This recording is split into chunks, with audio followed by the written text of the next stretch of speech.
The sound of his laughter didn't echo, but it lingered. It was a low, practiced chuckle that felt like cold grease sliding down glass. Arthur stood in the center of the derelict storefront on Liberty Street, his Italian leather loafers completely out of place against the warped, water-damaged floorboards. He shook his head, looking at the exposed brick walls and the rusted pipes overhead, his amusement radiating through the damp air of downtown Savannah, Georgia. "A bakery," Arthur said, dusting a speck of imaginary lint from his tailored charcoal suit jacket. He looked at me with that patronizing pity he usually reserved for failing interns or stray dogs. "In this district, Maya. Right down the avenue from the Grand Horizon Consortium's new commercial complex. You're going to lose every single dime of your meager divorce settlement before the winter frost hits." I didn't blink. I stood with my hands jammed deep into the pockets of my faded denim jacket, feeling the cold metal of the front door key biting into my palm. The space was barely 350 square feet, just large enough for a single glass counter, a commercial convection oven, a prep table, and my pride. It smelled of old dust, rain, and neglected timber. But to me it smelled like an absolute clean slate. "I don't need your financial advice anymore, Arthur," I said, keeping my tone leveled, measuring each syllable so he wouldn't detect the slight tremor in my jaw. "I didn't ask for your approval. I asked you to sign the final property release form so I could finalize the lease. You've signed it. Now you can leave." He chuckled again, a sharp, dismissive bark this time. "Baking is a hobby, Maya. It's what you do when you're stressed on a Sunday afternoon. Running a commercial culinary enterprise in a cutthroat market requires leverage, scale, and strategic instinct, none of which you possess. You should have taken the monthly alimony I offered. This is a public embarrassment waiting to happen." He turned on his heel, the glass door rattling violently in its rusted frame as he exited. I watched through the smudged window as he stepped into his sleek, black Mercedes sedan, not once looking back. I stood completely alone in the dim, quiet room, the silence pressing heavy against my ears. My chest burned with a mixture of residual humiliation and raw, unadulterated fury. He thought I was nothing without his shadow over me. He thought my world ended the moment he signed those divorce papers. I looked down at the key in my hand, my grip tightening until the edges drew blood. "Just watch me," I thought. "Welcome to revenge, Tamara. If you've ever been overlooked or underestimated, you're in the right place. This story, it starts slow, but ends in a way you'll never see coming." Comment your location, like this video, and subscribe because once you start watching you won't want to stop. To understand why Arthur's laughter felt like a declaration of war, you have to understand exactly who I am. My name is Maya Vance. For nearly a decade, I was the invisible force behind the throne of Vance Capital Holdings. When Arthur was climbing the corporate ladder in Atlanta, I was the one editing his prospectuses, curating his networking galas, and managing the grueling internal politics of his firm while keeping our home life flawless. I was an architect of his success, yet he treated me like a decorative accessory. When the divorce finally concluded after 18 months of bitter legal warfare, he stripped away almost everything. He kept the suburban estate, the investment portfolios, and the social standing, leaving me with a modest lump sum cash settlement that he assumed I would squander within a year. He thought I was weak because I chose peace over a prolonged courtroom circus. He didn't realize that peace is the perfect ground on which to build an empire. Baking wasn't just a hobby for me, it was an exact science. My grandmother had been a pastry chef in France before migrating to Georgia, and she taught me that flour, water, and yeast were living things that demanded absolute precision, respect, and patience. I possessed a degree in biochemical engineering that I had abandoned to support Arthur's career. Now I was going to use every single ounce of that analytical mind to build the amber whisk. I spent the next 3 weeks sleeping on a cot in the back room of the shop. I stripped the peeling wallpaper with my bare hands, scrubbed the grease from the ceiling joints, and rewired the display lighting myself. I didn't hire contractors. I couldn't afford them. Every dollar had to go toward the finest ingredients, Organic heritage grains from a mill in North Carolina, high-fat cultured butter from a local dairy cooperative, and pure vanilla beans imported directly from Madagascar. By the end of the month, the transformation was complete. The walls were painted a warm, inviting cream. The dark wood counters were polished until they gleamed, and the massive refurbished deck oven sat in the back like a sleeping beast waiting to be awakened. I wasn't just opening a storefront. I was preparing a battlefield. The grand opening of the Amber Whisk on a crisp Tuesday morning in October was an absolute disaster. I had stayed up for 48 consecutive hours, meticulously calibrating the humidity in the kitchen to ensure the croissants would laminate perfectly. The display cases were filled with rows of golden, flaky pain au chocolate, sourdough batards with dark, blistered crusts, and delicate pear frangipane tarts that looked like structural art pieces. By noon, exactly 3 people had walked through the door. One was a mail carrier looking for directions, the second was a confused tourist, and the third was Mrs. Gable, an elderly woman from the apartments down the block who bought a single cinnamon roll and complained that 50 cents was too much for a pastry. "Don't panic," Chloe whispered, leaning against the counter. Chloe was my sole employee, a fierce 22-year-old culinary student with a buzz cut and an encyclopedic knowledge of sourdough hydration levels. She had answered my classified ad looking for someone who wasn't afraid of 4:30 a.m. shifts. "The first month is always a ghost town, Maya. People have to break their routines before they find us. Our cash reserves give us exactly 90 days of runway, Chloe," I said, staring at the rows of beautiful, untouched pastries. "If we don't start moving volume by November, the Grand Horizon Consortium won't even have to buy us out. The landlord will just evict us." Every afternoon, I watched the foot traffic on Liberty Street bypass my shop completely, heading straight toward Daily Bread Supply, the massive commercial franchise located 3 blocks away. It was a subsidiary of a corporate conglomerate that specialized in cheap, uniform, flash-frozen baked goods. They sold volume, not quality, but they had the market cornered. I spent the nights redesigning my formulas. If the public wanted cheap convenience, I couldn't compete on price. I had to compete on an experience so distinct, so intoxicating, that it couldn't be replicated by a machine. I began experimenting with a wild yeast starter that I cultivated using local Georgia blackberries, creating a sourdough profile that was uniquely ours. I worked until my hands were chapped and my eyes were bloodshot, refusing to let Arthur's prediction become my reality. By mid-December, the winter chill had settled deep into Savannah, and the bakery's financial situation was critical. We were breaking even on daily ingredients, but the commercial electric bill was looming like a guillotine. Chloe and I were surviving on caffeine and the broken edges of rejected baguettes. "We need a catalyst," Chloe said one night as we wrapped up production at 1 a.m. The kitchen was freezing, the old radiators clanking weakly against the wall. "Something that makes people cross the street. Right now we're just a pretty shop with good bread. We need something dangerous." I stood over the prep table, looking at a bowl of discarded pecan halves and a jar of dark, bittersweet molasses. Savannah was a city built on tradition, but it was also a city that secretly craved indulgence. I picked up a rolling pin and began to experiment, combining my grandmother's traditional French puff pastry technique with a deeply caramelized, salted pecan praline filling laced with a hint of local bourbon. The result was the bourbon praline feuilleté. It was a towering architectural marvel of pastry, 64 distinct layers of micro-thin dough that shattered upon impact, releasing a warm, smoky, molten center that balanced the intense sweetness of the pecans with a sharp hit of sea salt. When the first batch came out of the oven at 5 a.m., the aroma didn't just fill the kitchen. It escaped through the building's old ventilation shafts and spilled directly onto the sidewalk. It was a rich, heavy scent of toasted nuts, browned butter, and charred oak. Within an hour of opening the doors that morning, a group of city utility workers stopped dead in their tracks outside our window, drawn in by the smell. They bought 2 dozen.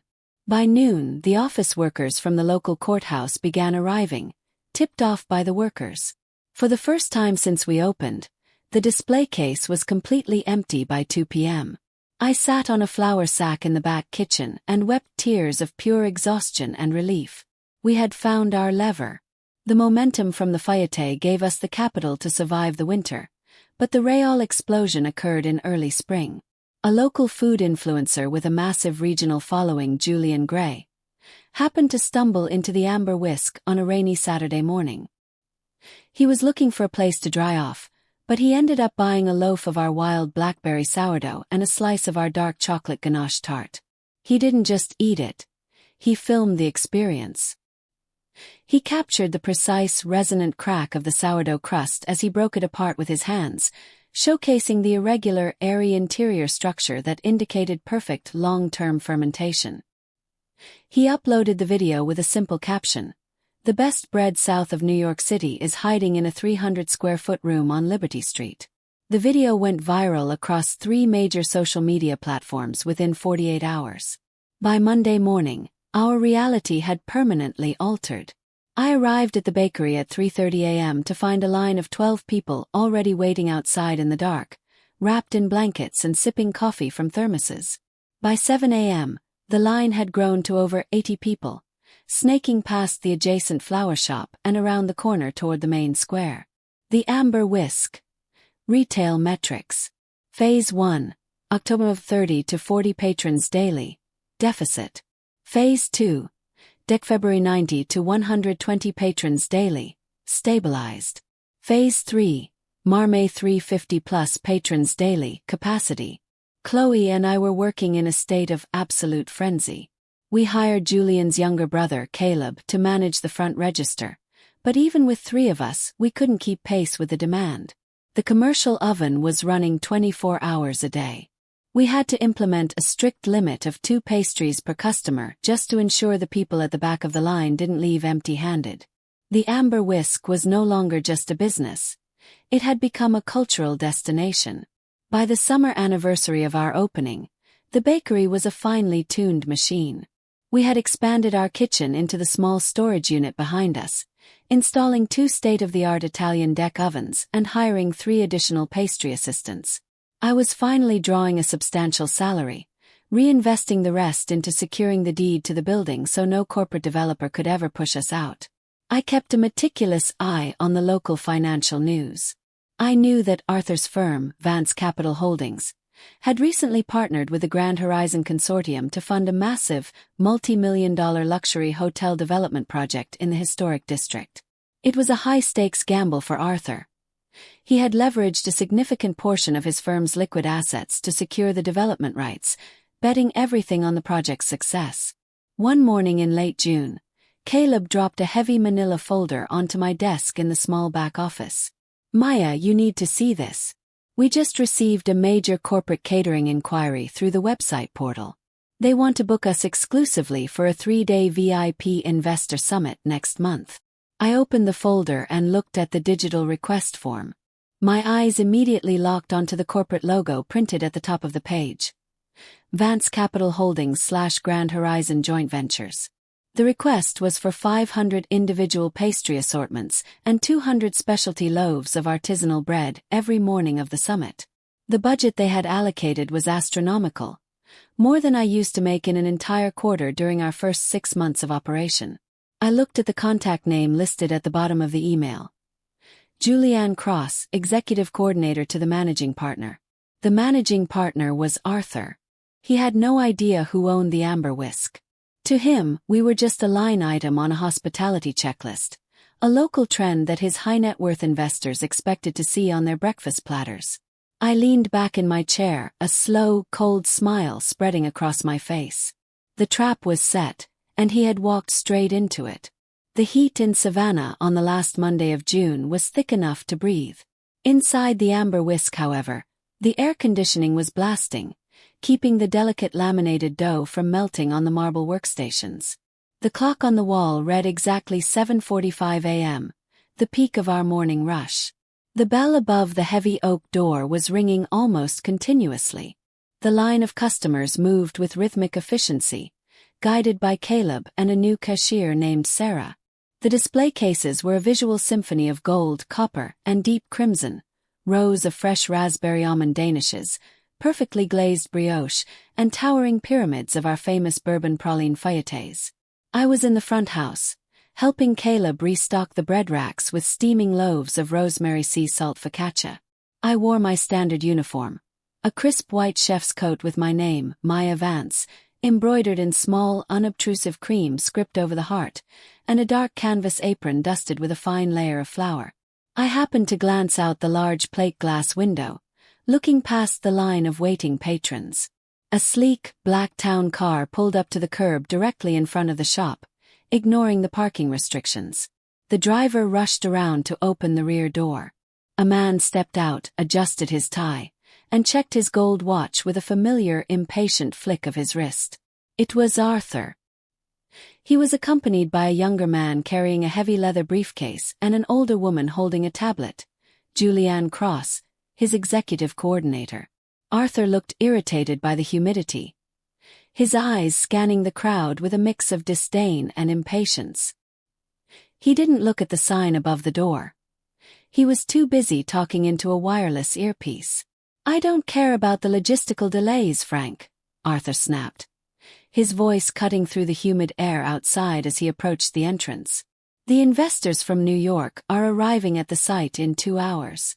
If this bakery is as good as the hospitality board claims, I want to see it for myself before we finalize the contract."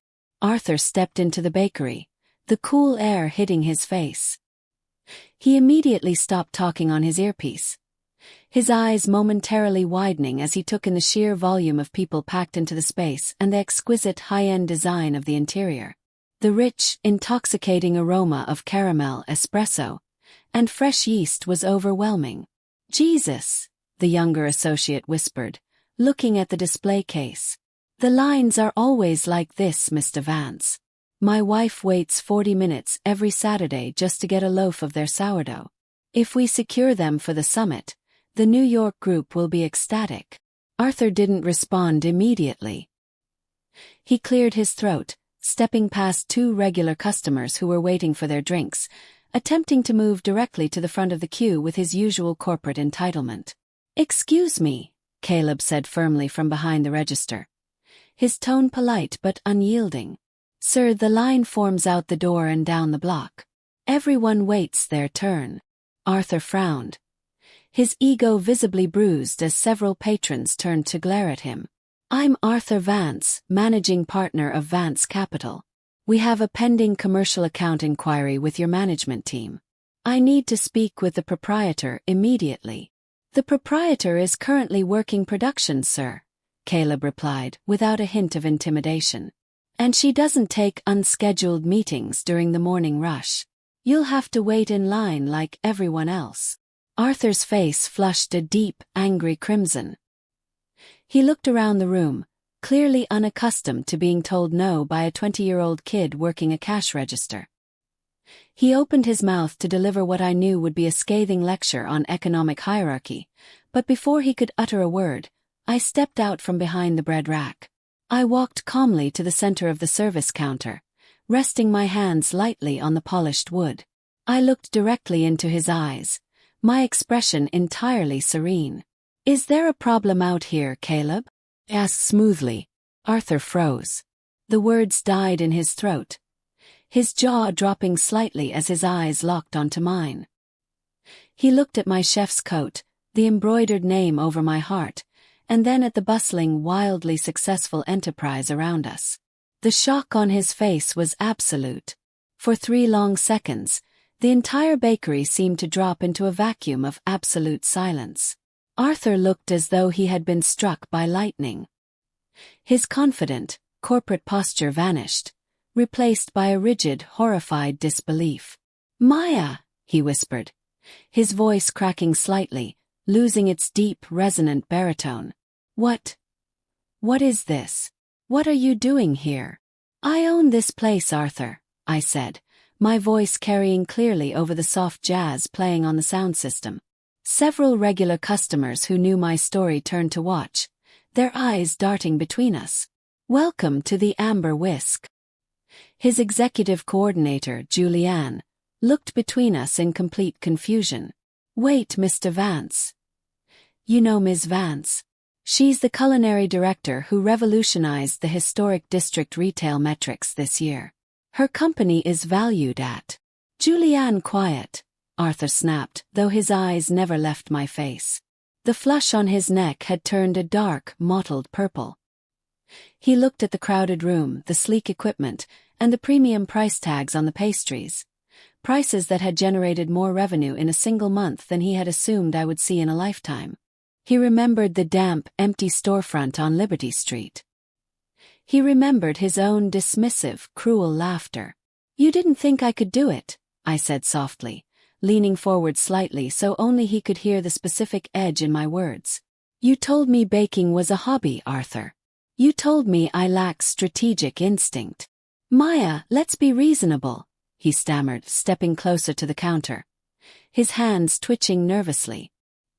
He tried to reclaim his professional composure, but it was like trying to patch a bursting dam with Scotch tape.